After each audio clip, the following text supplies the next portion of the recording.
14వ అధ్యాయం గుణత్రయ విభాగ యోగం యొక్క సారాంశం. గుణత్రయం.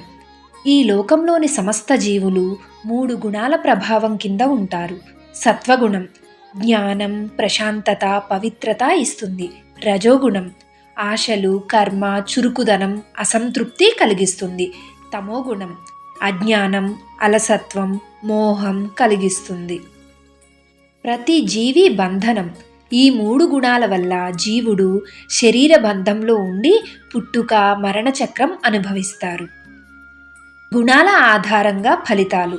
సత్వగుణి ఉన్నత లోకాలకి వెళ్తారు. రజోగుణి మనుష్యలోకంలో జన్మ పొంది కర్మబంధంలో చిక్కుకుంటారు. తమోగుణి అజ్ఞానంలో ఉండి దిగువ స్థితులలో పడిపోతారు. గుణాతీతుని లక్షణాలు. సుఖదుఖములను సమంగా చూస్తారు. మానాపమానం రెండింటిని సమదృష్టితో స్వీకరిస్తారు.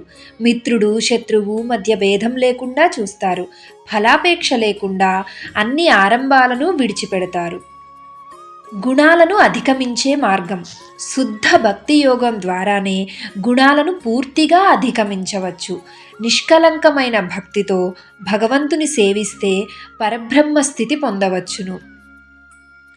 శ్రీకృష్ణుని పరమస్థానం. శ్రీకృష్ణుడే బ్రహ్మకు ఆధారం. అమృతతత్వం, అవినాశిత్వం, శాశ్వత ధర్మం, నిత్య సుఖం అన్నీ ఆయనలోనే స్థితమై ఉన్నాయి. ముఖ్య బోధ. మనిషి గుణాల ఆధీనంలో బంధింపబడతారు. సత్వ, రజస, తమో గుణాలకు అతీతుడై భక్తి యోగం ద్వారా భగవంతుని శరణు తీసుకుంటేనే శాశ్వత విముక్తి పొందగలరు.